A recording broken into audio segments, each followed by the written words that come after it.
Good morning Bharat, AB star news देख रहे हैं आप और मैं हूं आपके साथ पल्लवी तिवारी। सबसे पहले आपको बताते हैं सुबह सुबह की ताजा सुर्खियों के बारे में संक्षेप में। आपको बता दें कि आज पंजाब के मुख्यमंत्री अमरिंदर सिंह और नवजोत सिंह सिद्धू के बीच में बातचीत होगी। साथ ही साथ आपको बता दें केंद्र सरकार ने कोवैक्सीन की 2 करोड़ डोज खरीद ली है। 2 करोड़ डोज का ऑर्डर दिया गया है। आपको बता दें कि एक डोज की कीमत 157.50 रुपए है। वहीं आपको बता दें कि आज यूपी के मुख्यमंत्री योगी आदित्यनाथ असम के दौरे पर हैं। 3 रैलियों को संबोधित करने वाले हैं। वहीं आज कोरोना के मामले बढ़ रहे हैं, इसको लेकर और टीकाकरण अभियान को लेकर प्रधानमंत्री नरेंद्र मोदी आज मुख्यमंत्रियों के साथ चर्चा करने वाले हैं। वहीं बंगाल की कृष्णानगर उत्तर या कृष्णानगर दक्षिण से मुकुल रॉय को प्रत्याशी बना सकती है बीजेपी। साथ ही साथ आपको बता दें कि पश्चिम बंगाल चुनाव के लिए तृणमूल कांग्रेस शाम को 5 बजे अपना मैनिफेस्टो जारी कर सकती है। आइए अब आपको बता देते हैं खबरों के बारे में विस्तार से।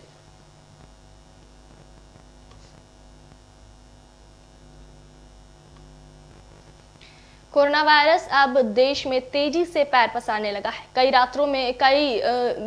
इलाकों में, कई राज्यों में नाइट कर्फ्यू लगा दिया गया है। वहीं आज प्रधानमंत्री कई मुख्यमंत्रियों के साथ चर्चा भी करने वाले हैं।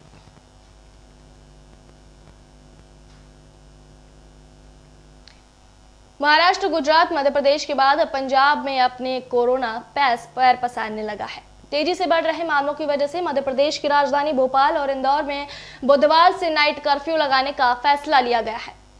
मध्य प्रदेश में पिछले कुछ दिनों से रोजाना औसतन 600 से 700 मामले सामने आ रहे हैं। वहीं गुजरात में अहमदाबाद, वडोदरा, सूरत और राजकोट में नाइट कर्फ्यू को 31 मार्च तक बढ़ा दिया गया है। हालांकि गुजरात के इन शहरों में पहले से ही नाइट कर्फ्यू लगा था, लेकिन अब इसका समय रात 12 बजे से सुबह 6 बजे तक था। वहीं पंजाब के रूपनगर जिले में आज रात 11 बजे से सुबह 5 बजे तक रात्रि कर्फ्यू लगा दिया गया है, जो अगले आदेश तक मान्य रहेगा।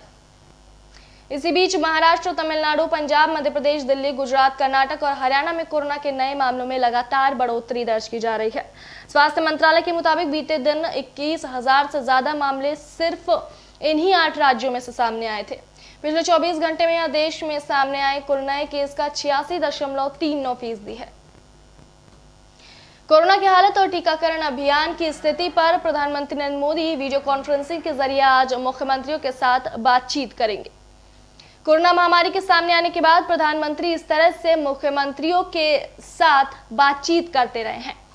वहीं आपको बता दें कि आखिरी बार प्रधानमंत्री और मुख्यमंत्रियों के बीच वर्चुअल वार्ता टीकाकरण अभियान शुरू होने से ठीक पहले जनवरी में हुई थी। मध्य प्रदेश में कोरोना के मामले लगातार बढ़ रहे हैं। इसी बीच शिवराज सरकार ने बड़ा फैसला लिया है। शिवराज सिंह चौहान ने कैबिनेट में भोपाल और इंदौर में फिर से नाइट कर्फ्यू लगाने का फैसला लिया है। इसके साथ ही प्रदेश के 8 शहरों जबलपुर, ग्वालियर, उज्जैन, रतलाम, छिंदवाड़ा, बुरहानपुर, बैतूल और खरगोन में रात के 10 बजे के बाद बाजार बंद रहेगा। इन शहरों में कर्फ्यू जैसी स्थिति नहीं रहेगी, लेकिन बाजार अनिवार्य रूप से बंद रखेंगे। गौरतलब है कि मध्य प्रदेश में पिछले कुछ दिनों से कोरोना के नए केस लगातार बढ़ रहे हैं। सोमवार को पहली बार इस साल 800 मरीज मिले थे। वहीं इंदौर में 267 और भोपाल में 199 मरीज मिले थे। उसके बाद शिवराज सरकार की चिंता बढ़ गई थी। देश में कोरोना वायरस के मामले लगातार बढ़ रहे हैं। आपको बता दें कि गुजरात सरकार ने मंगलवार को आदेश जारी कर अहमदाबाद, वडोदरा, सूरत और राजकोट में नाइट कर्फ्यू को 31 मार्च तक बढ़ा दिया गया था। हालांकि गुजरात के इन शहरों में पहले से ही नाइट कर्फ्यू लगा हुआ था, लेकिन समय रात 12 बजे से सुबह 6 बजे तक लगा था। कोरोना के बढ़ते मामलों के कारण महाराष्ट्र के नागपुर में एक बार फिर से लॉकडाउन लगा दिया गया। हालांकि 13 मार्च से 21 मार्च तक नागपुर में लॉकडाउन लगाया गया था, लेकिन फिर से बढ़ा दिया गया है।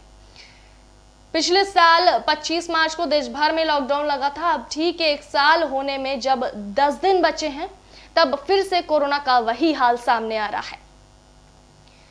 आपको बता दें कि नागपुर में पिछले 2 दिन से लगातार 2000 से ज्यादा कोरोना के मामले सामने आ रहे हैं। संक्रमण के बढ़ते खतरे को देखते हुए शहर में 15 मार्च से 21 मार्च तक फिर से लॉकडाउन लगा दिया गया है। किराना, दूध, फल और सब्जी की दुकानों को छोड़कर सभी चीजें बंद हैं। फिलहाल लॉकडाउन का पहला दिन होने के कारण नागपुर की सड़कों पर पुलिस मुस्तैद नजर आई। ज्यादातर लोग घरों में थे और बाहर भी थे। उन्होंने अपने चेहरे पर मास्क लगा रखा था। वहीं आपको बता दें कि देश में फिर एक बार 20,000 से ज्यादा कोरोना संक्रमित पाए गए हैं। सोमवार को 24,437 मरीजों की रिपोर्ट पॉजिटिव आई। वहीं 20,186 ठीक हुए और 130 लोगों की मौत हो गई। इस महीने 15 दिन में 2,97,539 नए मरीज मिले हैं। वहीं 2,41,063 मरीज ठीक हुए हैं, जबकि 1,698 मरीजों ने जान गंवाई है। देश में अब तक कुल 1,14,09,595 लोग इस महामारी की चपेट में आ चुके हैं। इनमें से 1,10,25,631 लोग ठीक हुए हैं। 1,58,892 लोगों ने अब तक कोरोना वायरस से अपनी जान गंवाई है, जबकि 2,20,401 का इलाज चल रहा है। देश में कोरोना संक्रमण के बढ़ते मामलों के बीच टीकाकरण के मोर्चे पर एक अच्छी खबर सामने आई है। टीकाकरण अभियान में दिन प्रतिदिन तेजी आती जा रही है, जिसका नतीजा सोमवार को भी देखने को मिला, जब एक दिन में रिकॉर्ड 30 लाख से अधिक लोगों को वैक्सीन की डोज दी गई। केंद्र सरकार टीकाकरण को और तेज करने की कोशिश में है। केंद्रीय स्वास्थ्य मंत्रालय ने मंगलवार को बताया कि सुबह 7 बजे संचालित आंकड़ों के मुताबिक टीकाकरण अभियान के 59वें दिन 15 मार्च को 24 घंटे के दौरान 42,919 सत्रों में लाभार्थियों को टीके की 30,39,394 खुराकें दी गई। एक दिन में दी गई खुराक की यह सबसे बड़ी संख्या है। इनमें से 26,27,099 लाभार्थियों को टीके की पहली डोज और 4,12,295 स्वास्थ्य कर्मियों और फ्रंटलाइन वर्कर्स को दूसरी डोज दी गई। पहली डोज लेने वालों में 60 साल से अधिक उम्र के 19,77,175 और 45 से 60 साल की उम्र के गंभीर बीमारियों से ग्रस्त 4,24,713 लोग शामिल हैं।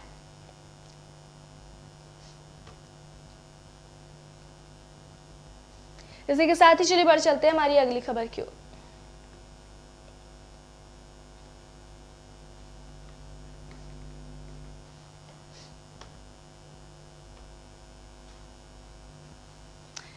सोमनाथ मंदिर को लूटने वाले महमूद गजनवी की तारीफ भारी पड़ गई। मौलाना को पुलिस ने गिरफ्तार कर लिया है। आपको बता दें कि सोमनाथ मंदिर को लूटने वाले महमूद गजनवी के नाम का एक वीडियो बनाकर एक मौलाना ने वायरल कर दिया था। सोमनाथ के पड़ोस की जो नदी है उसके बगल में खड़े होकर उस मौलाना ने वीडियो वायरल कर दिया था और ऐसा बताया था कि महमूद गजनवी इस्लाम के लिए एक नेक इंसान है, उसने अच्छा काम किया है। सोमनाथ मंदिर के पास खड़े होकर उसे लूटने वाले महमूद गजनवी को इस्लाम का नेक इंसान बताने वाला वीडियो बनाकर उसे वायरल करने वाले इरशाद रशीद को हरियाणा के पानीपत से गिरफ्तार कर लिया गया है।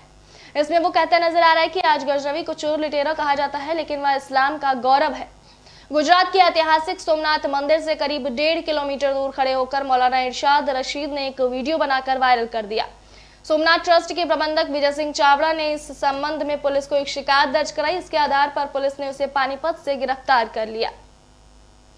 हालांकि पुलिस ने आधिकारिक रूप से इसकी पुष्टि नहीं की है, लेकिन इरशाद ने जो वीडियो वायरल किया उसमें वह समुद्र किनारे खड़े होकर सोमनाथ मंदिर की ओर इशारा करते हुए कहता है कि यह वही मंदिर है जिसे महमूद गजनवी और मोहम्मद कासिम ने फतेह किया था। कासिम ने अपनी सेना के साथ इसी सागर को पार कर भारत को जीत लिया था। यह वही समुद्र है जो पाकिस्तान को भारत से जोड़ता है। गजनवी को इस्लाम का नाम रोशन करने वाला और महान पुरुष बताते हुए इरशाद आगे कहता है कि उसके इतिहास को पढ़ना और पढ़ाना चाहिए। इरशाद ने कहा कि 4 मई 2019 को वह गुजरात गया था, सोमनाथ भी घूमने गया था। इस दौरान वह यह वीडियो बना लिया। वहीं जब बात ज्यादा बढ़ने लगी तो वह इस बात की सफाई देने लगा। सोमनाथ मंदिर ट्रस्ट ने उसके खिलाफ शिकायत की तो उसने दूसरा वीडियो बनाकर जारी किया। इसमें वह अपनी बातों का गलत अर्थ निकालने की बात कह रहा था। वह कह रहा था कि मंदिर, मस्जिद और गुरुद्वारा एक ही चीज है, बस सभी पूजा स्थल हैं, बस सबके तरीके अलग अलग हैं। उसका मकसद मंदिर का अपमान करना है, किसी की भावना को आहत करना नहीं था। बता दें कि महमूद गजनवी को महान पुरुष बताने वाला इरशाद एक मदरसे में पढ़ाई कर रहा है। उसकी गिरफ्तारी के बाद से उससे जुड़े लोग हैरान नहीं हैं। उनका कहना है कि इसे कई बार मना किया गया, लेकिन यह सोशल मीडिया, व्हाट्सएप या फेसबुक पर इस तरह की बातें लगातार किया करता था।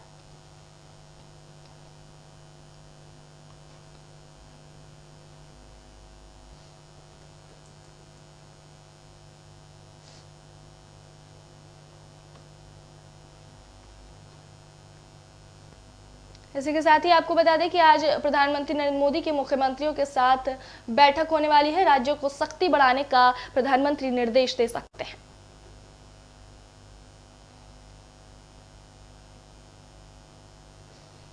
कोरोना वायरस के संक्रमण को फिर से रोकने के लिए और टीकाकरण अभियान में तेजी लाने के लिए प्रधानमंत्री नरेंद्र मोदी आज कई राज्यों के मुख्यमंत्रियों के साथ बैठक कर सकते हैं। वीडियो कॉन्फ्रेंसिंग के जरिए होने वाली इस बैठक में महाराष्ट्र, केरल, तमिलनाडु, गुजरात, पंजाब, कर्नाटक, छत्तीसगढ़ और हिमाचल प्रदेश के मुख्यमंत्री शामिल हो सकते हैं। इस बैठक में उच्च स्तरीय समितियों की रिपोर्ट भी रखी जाएगी, जिन्होंने हाल ही में कोरोना प्रभावित राज्यों का दौरा किया है। 17 मार्च को दोपहर 12:30 बजे मुख्यमंत्रियों के साथ यह वीडियो कॉन्फ्रेंसिंग के जरिए बैठक शुरू होगी। दरअसल देश में कोरोना वायरस के मामलों में तेजी से इजाफा हो रहा है। महाराष्ट्र में कोरोना वायरस का प्रकोप एक बार फिर तेजी से गहराता जा रहा है। ऐसे में पीएम मोदी की मुख्यमंत्रियों के साथ होने जा रही यह बैठक बेहद अहम होने वाली है। कोरोना के प्रकोप के अलावा पीएम मोदी देश में टीकाकरण शुरू होने के बाद पहली बार मुख्यमंत्रियों के साथ बातचीत करने जा रहे हैं। ऐसे में प्रधानमंत्री राज्यों के टीकाकरण की प्रगति और इसमें आने वाली दिक्कतों की भी समीक्षा करेंगे। चर्चा है कि इस बैठक में कई अहम फैसले भी लिए जा सकते हैं। स्वास्थ्य मंत्रालय के एक वरिष्ठ अधिकारी ने बताया कि मंत्रालय के अलावा आईसीएमआर और एनसीडीसी के शीर्ष अधिकारी भी बैठक में मौजूद रह सकते हैं।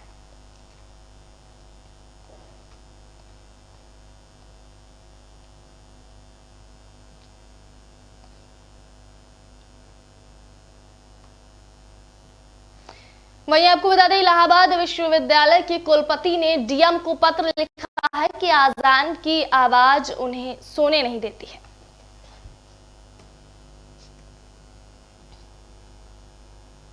सिविल लाइंस में अरसे से रह रही इलाहाबाद विश्वविद्यालय की कुलपति प्रोफेसर संगीता श्रीवास्तव के घर के करीब एक मस्जिद से आने वाली अजान की तेज आवाज उन्हें ठीक से सोने नहीं देती। कुलपति ने प्रयागराज के जिलाधिकारी को पत्र लिखकर अपनी शिकायत दर्ज कराई है कि अजान की आवाज उनकी नींद को खराब कर देती है। उन्होंने इलाहाबाद हाईकोर्ट के एक आदेश का हवाला देते हुए जिलाधिकारी से अपेक्षा की है कि वह क्षेत्र में शांति बनाए रखने के लिए आवश्यक निर्देश जारी करें। कुलपति ने एसएसपी, आईजी और कमिश्नर को भी पत्र की कॉपी भेजी है। कुलपति की ओर से जिलाधिकारी को लिखा गया पत्र का विषय है noise pollution in the civil lines Prayagraj, यानी सिविल लाइंस प्रयागराज में ध्वनि प्रदूषण। कुलपति ने अपने पत्र में लिखा है कि प्रतिदिन सुबह 5:30 बजे के आसपास उनके घर के निकट स्थित मस्जिद से आने वाली अजान की तेज आवाज से उनकी नींद खराब हो जाती है। हालांकि उन्होंने अपने पत्र में यह भी स्पष्ट किया है कि वह किसी भी धर्म, जाति या संप्रदाय के खिलाफ नहीं है। कुलपति ने अपने पत्र में आगे लिखा कि यहाँ तक ईद में सुबह 4 बजे सहरी की घोषणा की जाती है, इसके कारण भी आसपास के लोगों को समस्या होती है। कुलपति ने डीएम से अपेक्षा की है कि वह जल्द ही इस पर कोई कार्रवाई करेंगे ताकि शांति कायम हो सके और अजान की तेज आवाज से लोगों को परेशान होने से राहत मिल सके। कुलपति प्रोफेसर संगीता श्रीवास्तव का पत्र मिला है, नियमानुसार इस पर आवश्यक कार्रवाई की जाएगी, ऐसे कहना है जिलाधिकारी भानुचंद्र गोस्वामी का। इलाहाबाद विश्वविद्यालय की कुलपति प्रोफेसर संगीता श्रीवास्तव की ओर से 3 मार्च को यह पत्र लिखा गया था। यह पत्र वायरल तब हुआ जब कुलपति लंबी छुट्टी पर है।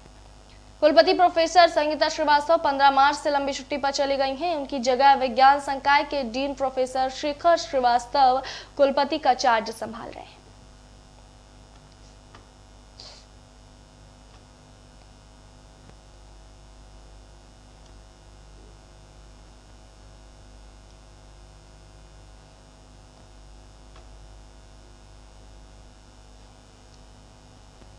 वहीं आपको बता दें कि अमिताभ बच्चन की बेटी श्वेता बच्चन का जन्मदिन है। उनके जन्मदिन के बारे में आइए जान लेते हैं उनके बारे में कुछ खास बातें। हिंदी सिनेमा के दिग्गज अभिनेता अमिताभ बच्चन की बेटी श्वेता बच्चन का आज जन्मदिन है। आपको बता दें कि अमिताभ बच्चन की पत्नी जया बच्चन, बहू ऐश्वर्या राय और बेटे अभिषेक बच्चन बॉलीवुड के शानदार कलाकारों में से हैं। लेकिन उनकी बेटी श्वेता बच्चन कलाकार अभिनेता नहीं बन पाए। इसकी क्या वजह है, आइए जान लेते हैं। अमिताभ बच्चन का लगभग पूरा परिवार फिल्मों से ताल्लुक रखता है, लेकिन उनकी बेटी श्वेता बच्चन नंदा कभी भी फिल्मों में नजर नहीं आई है। आपको बता दें कि वह एक लेखिका है। श्वेता बच्चन नंदा का जन्म 17 मार्च 1974 को हुआ था। वह कलाकार न होने के बजाय स्तंभकार और एक लेखिका है। श्वेता बच्चन के जन्मदिन पर हम आपको बताते हैं कि अमिताभ बच्चन की बेटी होने के बावजूद उन्होंने अभिनय की दुनिया में कदम क्यों नहीं रखा। श्वेता से भी अक्सर इस तरह के सवाल पूछे जाते हैं कि वह अभिनेत्री क्यों नहीं बने। इस तरह के सवालों का जवाब खुद श्वेता बच्चन ने अपने एक कॉलम में दिया था। श्वेता बच्चन ने लंबे समय तक अंग्रेजी वेबसाइट डीएनए के लिए कॉलम लिखे थे। इन कॉलम में उन्होंने अपनी जिंदगी के बारे में कई खुलासे भी किए। श्वेता बच्चन ने साल 2016 में अपने एक कॉलम में बताया था कि उन्होंने क्यों अभिनय को अपने करियर के तौर पर नहीं चुना, क्यों उन्होंने एक लेखिका या स्तंभकार होना ही चुना। श्वेता ने इसके लिए अपने बचपन की एक कहानी बताई। श्वेता जब छोटी थी तो वह अक्सर अपने माता पिता की फिल्मों के सेट पर जाया करती थी, क्योंकि दोनों बहुत व्यस्त रहते थे और टाइट शेड्यूल की वजह से उन्हें शिफ्ट में काम करना पड़ता था। इसलिए उन्हें श्वेता के साथ समय बिताने का समय ही नहीं मिल पाता था, इसलिए वह खुद मिलने सेट पर चली जाती थी। लेकिन इस दौरान एक दिन श्वेता पिता अपने अमिताभ बच्चन के मेकअप रूम में खेल रही थी, तभी एक ओपन सॉकेट में उनकी उंगली फंस गई और फिर इस घटना के बाद उन्होंने सेट पर जाना ही छोड़ दिया। इस तरह से उनका फिल्मी दुनिया से एक तरह से कनेक्शन टूट गया। श्वेता बच्चन के अनुसार यही वजह भी है और यह भी तथ्य है कि उनकी शुरू से अभिनय में कोई दिलचस्पी नहीं थी। हालांकि श्वेता ने स्कूल के दिनों में कुछ नाटकों में हिस्सा लिया। इसकी वजह यह थी कि खेल जैसे चुनौतीपूर्ण गतिविधियों में उनकी कोई दिलचस्पी नहीं थी, इसलिए उन्हें लगता था कि गाना गाना और अभिनय करना ज्यादा आसान चीज है। मगर एक नाटक में काम करने के दौरान उनका बुरा अनुभव रहा। इसमें वह एक हवाईयन गर्ल बनी थी, मगर कड़ी रिहर्सल के बावजूद वह आखिर समय पर अपना एक शॉट भूल गए। यह अनुभव उनके लिए बहुत ही बुरा रहा। इसके अलावा श्वेता ने यह भी बताया कि उन्हें कैमरा और भीड़ से डर लगता है। कुल मिलाकर श्वेता के मुताबिक उन्हें जल्द ही इस बात का एहसास हो गया था कि वह किस चीज के लिए बनी है और खुद को ग्लैमर इंडस्ट्री से दूर रखने में ही उनकी भलाई है। श्वेता ने कहा कि यह उनका फैसला था, न कि उनके परिवार के किसी सदस्य का। वो सिर्फ एक आम इंसान की तरह फिल्मों का आनंद लेती हैं और अपनी लेखिकी को खूब अच्छी तरीके से प्रभावित करती हैं लोगों को। इसी के साथ ही आज के गुड मॉर्निंग भारत में इतना ही। फिलहाल देखते रहिए बी स्टार न्यूज। नमस्कार।